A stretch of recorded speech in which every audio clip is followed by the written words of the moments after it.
Hello all.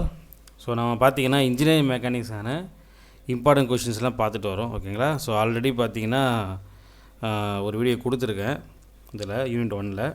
So அந்த video பார்த்துட்டு இந்த வீடியோ பாருங்கள். அப்போ தான் வந்து அந்த கண்டினியூஷன் உங்களுக்கு புரியும்.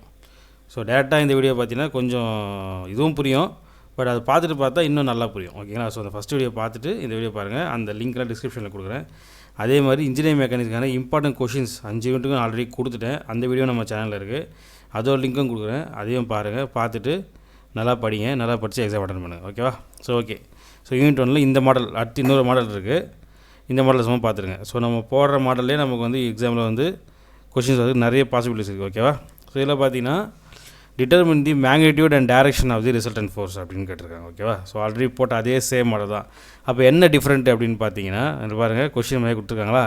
ஸோ இங்கே ஒரு ஃபோர்ஸ் ஆக்ட் ஆகுது, இங்கே ஒரு ஃபோர்ஸ் ஆக்ட் ஆகுது.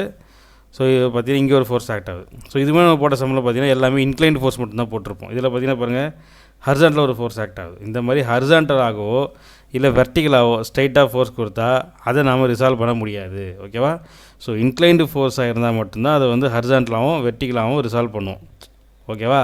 ஸோ இதுவே ஹரிசாண்டலாக கொடுத்துட்டான். ஸோ ஹரிசாண்டலாக கொடுத்தது வந்து நம்ம வந்து ஹரிசாண்டலாக வெர்டிகலாக இன்க்ளைன் ஹரிசாண்டலாக இருக்குது, அதை நம்ம ரிசால்வ் பண்ண தேவை. டேரெக்டாக இந்த 300 நியூட்டன் எடுத்துக்கிட்டால் போதும்.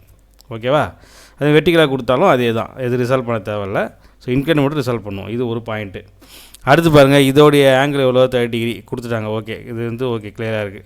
இங்கே பாருங்கள், இங்கே 250 நியூட்டன் ஆக்ட் ஆகுது. இதுக்கான ஆங்கிள் நமக்கு கொடுக்கல. இது வந்து நான் கண்டுபிடிச்சி எழுதியிருக்கேன், இது கொடுக்கல கொஷினில். ஓகேவா? நமக்கு என்ன கொடுத்துருக்காங்கன்னா இந்த மாதிரி ஒரு ட்ரையாங்கிள் கொடுத்துருக்காங்க. ஓகேவா? இந்த மாதிரி ஒரு ட்ரையாங்கிள் கொடுத்துருக்காங்க. ஓகேவா? ஸோ மேலே வந்து 5, இங்கே 3, இந்த 4, இந்த மாதிரி கொடுத்துருப்பாங்க. இந்த ஆங்கிளை நம்ம தான் ஃபைன் பண்ணோம். ஓகேவா? ஃபைன் பண்ணி இந்த ஆங்கிளை ஃபைன் பண்ணி நாம் வந்து இந்த சம்மை வந்து சால்வ் பண்ணுவோம். அது எப்படின்னு சொல்லி பார்க்கலாம். ஸோ ஆஸ் யூஷுவல் ஃபஸ்ட்டு எடுத்தோடனே ஃப்ரீ பாடி டயக்ராம் வரைஞ்சிருங்க. ஸோ ஃப்ரீ பாடி டயக்ராமுக்கு லைன் போட்டுருங்க. ஃபஸ்ட்டு பாருங்கள். ஸோ இது பார்த்திங்கன்னா 300 நியூட்டன்னா அது அப்படியே அந்த ஹரிசாண்டல் லைன்லேயே ஆரோ மார்க் போட்டு 300 நியூட்டன் போட்டுருங்க. ஓகேவா? முடிஞ்சிச்சு. இது ஃபஸ்ட்டு ஸ்டெப்பு. ஸோ இதை வந்து நம்ம ரிசால்வ் பண்ணணும். ஓகேவா? ஸோ ஹரிசாண்டலில் ரிசால்வ் பண்ணணும், வெர்டிகல் ரிசால்வ் பண்ணுவோமா? ஸோ ஹரிசாண்டல் வெர்டிகல் எவ்வளோ 400 நியூட்டன். அப்போ 400 ஹரிசாண்டல்னால் காசு. ஓகேவா? ஸோ காஸ் 30, வெர்டிகல்னால் சைன் 30, அதை போட்டுருங்க.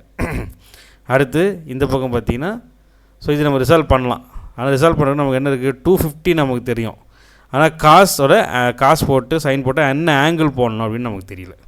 ஏன்னா என்ன ஆங்கிள் இந்த ஃபஸ்ட் நம்ம ஆங்கிளை ஃபைன் பண்ணிடணும். அந்த ஆங்கிளை ஃபைன் பண்ணிட்டு தான் நம்ம வந்து இது போட முடியும். ஓகேவா? ஸோ ஆங்கிள் ஃபைன் பண்ணி என்னென்னா, இங்கே என்ன கொடுத்துருக்காங்க பாருங்கள், ஒரு ட்ரையாங்கிள் மாதிரி கொடுத்துருக்காங்களா? இந்த ட்ரையாங்கிளை வச்சு நாம் இந்த ஆங்கிள் ஃபைன் பண்ணலாம். கரெக்டாக? இந்த ஆங்கிள் ஃபைன் பண்ணலாம்.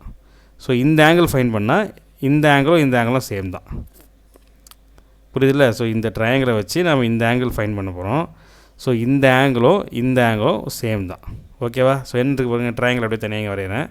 ஸோ இது மாதிரி இருக்குது. ஓகேவா? ஸோ இந்த பக்கம் ஃபைன் கொடுத்துருக்காங்க, இந்த பக்கம் 3, இந்த பக்கம் 4. நம்ம கண்டுபிடிக்கிற ஆங்கிள் வந்து தீட்டா எழுதியிருக்கேன். ஓகேவா? எப்போவுமே வந்து இந்த இன்க்ளைண்டாக இருக்குது பார்த்தீங்களா, இதுதான் வந்து ஹைப்போடெனஸ். இன்க்ளைண்ட் வந்து ஹைப்போடெனஸு. இந்த ஹைப்போடெனஸுக்கு ஆப்போசிட்டில் என்ன இருக்கோ அதுதான் ஆப்போசிட். ஓகேவா? ஸோ இன்னொரு அடுத்த சைடு வந்து அட்ஜஸ்டன்ட் சைடு. ஓகேவா? இது ஹைப்போடெனஸ் சைடு. இந்த ஹைப்போடெனஸுக்கு ஆப்போசிட்டாக இருக்குது ஆப்போசிட் சைடு. ஸோ கீழே இருக்கிறது வந்து அட்ஜஸ்டன்ட் சைடு. ஓகேவா? ஸோ இந்த மாதிரி இப்போ இங்கேயும் பார்த்தீங்கன்னா இதில் இந்த மாதிரி ட்ரையாங்கிள் கொடுத்தாங்கன்னா அதே தான் ஹைப்போடெனஸு, ஆப்போசிட்டு, அட்ஜஸ்டன்ட் சேம் தான். ஓகேவா? இதில் வந்து ஒரு மாடல் போட்டிருக்கேன் பாருங்கள். என்ன போனோம்னா tan θ = tan θவுடைய இது ஃபார்முலா என்ன, ஆப்போசிட் பை அட்ஜசன்ட். ஓகேவா? tan θவோட ஃபார்முலா வந்து ஆப்போசிட் பை அட்ஜசன்ட்டு. ஸோ நமக்கு பார்த்தீங்கன்னா மோஸ்ட்லி வந்து இந்த சம்மில் வந்து 3 சைடுமே கொடுத்துருக்காங்க. 5 ஹைப்போடெனஸ் 5 கொடுத்துருக்காங்க, ஆப்போசிட் 3 கொடுத்துருக்காங்க, அட்ஜஸ்ட் 4 கொடுத்துருக்காங்க. சில சம்மில் பார்த்தீங்கன்னா இந்த 5 கொடுக்க மாட்டான், இந்த ஹைப்போடெனஸ் 5 கொடுக்க மாட்டாங்க. இது 2 தான் கொடுத்துருப்பாங்க. ஓகே, இது 2 தான் நமக்கு இருக்கும், இது இருக்காது. அப்போ பாருங்கள், அப்போ tan θ = ஆப்போசிட் பை அட்ஜசன்ட் டேரெக்டாக போட்டுடலாம். ஓகே, இது மோஸ்ட்லி கொடுக்க மாட்டாங்க, சில சமயம் கொடுத்துருப்பாங்க. ஓகே, இது நமக்கு தேவையில்லை, இதான் நமக்கு தேவை. So tan θ = opposite by adjacent. So tan θ = opposite எவ்வளோ 3, அட்ஜஸ்ட் எவ்வளோ 4.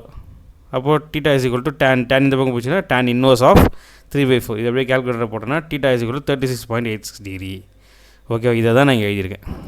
ஆங்கிள் போட்டு 36.86 டிகிரின்னு போட்டிருக்கேன். ஓகேவா? ஸோ ஓகே பாருங்கள், அப்போ 250 cos 36.86 degree, 250 sin 36.86 degree. Okay, அவ்வளோதான். ஸோ நம்ம ஃப்ரீ பாடி டயக்ராம் வந்து கொடுத்துருக்க ஃபோர்ஸஸை ரிசால்வ் பண்ணி வரைஞ்சாச்சு. அடுத்து ஆஸ் யூசுவல் ஸ்டெப் ஒன் பாருங்கள் சம்மேஷன் ஹெச். ஸோ இது இங்கே இதுங்க find the algebraic sum of horizontal component. இது மாதிரி போட்டோம் பார்த்தீங்கன்னா வீடியோ, அந்த வீடியோவில் பாருங்கள் அந்த சென்டென்ஸ் கொடுத்துருப்பேன் என்ன எழுதணும்னு சொல்லிட்டு அந்த சென்டென்ஸ் எழுதி ப்ராப்பராக எழுதுங்க. எக்ஸாம் எழுதும் போது அந்த சென்டென்ஸ் எழுதுங்க, சரியா?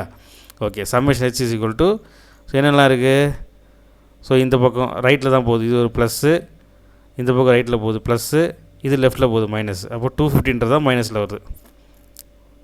இது வந்து நம்ம ரிசால்வ்லாம் பண்ண முடியாது. இது இந்த 300 ஏன்னா கொஷின் நமக்கு ஹரிசாண்டலாக கொடுத்துட்டான், அவ்வளோதான். அப்போ 300 + 300 அப்புறம் plus 400 cos 30 plus 300 plus 400 cos 30, அது வந்து மைனஸ். ஓகேவா? -250 cos 36. ஸோ அப்படியே சால்வ் பண்ணுங்கள், சம்மேஷன் ஹெச் நமக்கு கிடச்சிரும், முடிஞ்சிச்சு. அடுத்து சம்மேஷன் வி என்னென்ன இருக்குது, ஸோ 2 தான். இது வந்து ரெண்டுமே நமக்கு அப்வர்ட்ஸ் போகுது, ஸோ ரெண்டுமே பாசிட்டிவ் தான். 400 sin 30, 250 sin 36.86 டிகிரி. ஓகேவா? ஸோ அப்படியே போடுங்க, 400 sin 30 ப்ளஸ் 250 sin 36.86 டிகிரி போட்டிங்கன்னா ஆன்சர் நமக்கு கிடச்சிருச்சு. அடுத்து step 3 resultant. So root of summation H square plus summation V square. So summation ஹெச்சை சப்ஸ்டியூட் பண்ணுறேன், சம்மேஷன் வியை சப்ஸ்டியூட் பண்ணுறேன். சப்ஸ்டியூட் பண்ணால் நமக்கு வந்து ஆன்சர் கிடச்சிருச்சு. ஸோ எல்லாமே கால்குலேட் டேட்டா சப்ஸ்டியூட் பண்ணி ஆன்சர் வந்துடும். அடுத்து ஸ்டெப் 4 வந்து இந்த direction alpha is equal tan inverse of summation V by summation H solve பண்ணிங்கன்னா ஆல்ஃபா இஸ் ஈக்குவல் 38.1 டிகிரின்னு கிடச்சிருக்கு. ஓகேவா? ஸோ அவ்வளோதான். அது கடைசியாக ட்ராயிங் வரைவோமா? அது என்னது, ஹெச் ஹரிசாண்டல் எப்படி இருக்குது, ப்ளஸில் தான் வந்துருக்கு. ஸோ ப்ளஸ்னா சாரி ஹரிசாண்டல் தானே, இது கிடையாது. ஹரிசாண்டல்னா டுவர்ட்ஸ் ரைட்டு. ஓகே, வெர்டிகல்னால் அதுவும் ப்ளஸில் இருக்குது, வெர்டிகல்னால் மேலே. ஓகே, இது ஹரிசாண்டல் வேல்யூ இங்கே எழுதிடுங்க, வெர்டிகல் வேல்யூ இங்கே எழுதிடுங்க. இந்த இடத்துல ரிசல்டன்ட் ஃபோர்ஸ் எவ்வளோ, இந்த 567 இங்கே எழுதிடுங்க. இந்த இடத்துல இந்த ஆல்ஃபா வேல்யூ எழுதிடுங்க. ஓகே, இதை தான் இங்கே போட்டுருக்கேன், தெரியுதா? ஸோ இந்த மாதிரி இப்போ எக்ஸ் ஒய் போட்டுட்டு ஹரிசாண்டல், வெர்டிகல், ரிசல்டன்ட்டு அந்த ஆல்ஃபா ஆங்கிள். ஓகேவா? ஸோ புரிஞ்சுங்களா? ஸோ இந்த மாதிரி நமக்கு இந்த மாதிரி கோப்ளானார் ஃபோர்ஸஸ் ஃபைன் பண்ணி கொடுத்துட்டு இந்த மேக்னிட்யூட் கண்டுபிடிங்க, ரிசல்ட் கண்டுபிடிங்க அப்படின்னு சொன்னால் ஈஸியாக போட்டுடலாம். இது தமிழில் 3 மாடல் போட்டிருக்கேன். ஒன்று வந்து எந்த கன்ஃபியூஷன்ஸ் இல்லாமல் டேரெக்டாக கொஷின்ஸ் கொடுத்தா எப்படி போடுறதுன்னு வரை போட்டிருக்கேன். அடுத்த சம்மில் வந்து அந்த செகண்ட் சம் எப்படி போட்டிருப்போம் அப்படின்னா அந்த எக்ஸ் ஆக்சிஸில் வந்து அந்த ஆங்கிள் டச் ஆகிருக்கணும். ஸோ அது எப்படி ஃபைன் பண்ணுறதுன்னு போட்டிருப்பேன். இது வந்து இந்த மாதிரி ட்ரையாங்கிள் கொடுத்துருந்தாங்க கொஷினில் அப்படின்னா எப்படி போகிறதுன்னு போட்டிருக்கோம். ஓகே, இந்த மாடலே நமக்கு ஒரு சம் கண்டிப்பாக வர வாய்ப்பு இருக்குது. ஸோ அதனால் இந்த சம்லாம் பார்த்துக்கோங்க. ஓகேவா? நம்ம சேனலை சப்ஸ்கிரைப் பண்ணி பாருங்கள். ஓகேவா? சப்ஸ்கிரைப் பண்ணிட்டு பாருங்கள். வீடியோ பிடிச்சா லைக் பண்ணுங்கள், உங்கள் ஃப்ரெண்ட்ஸுக்கு ஷேர் பண்ணுங்கள். அடுத்த வீடியோவில் பார்க்கலாம். பாய்.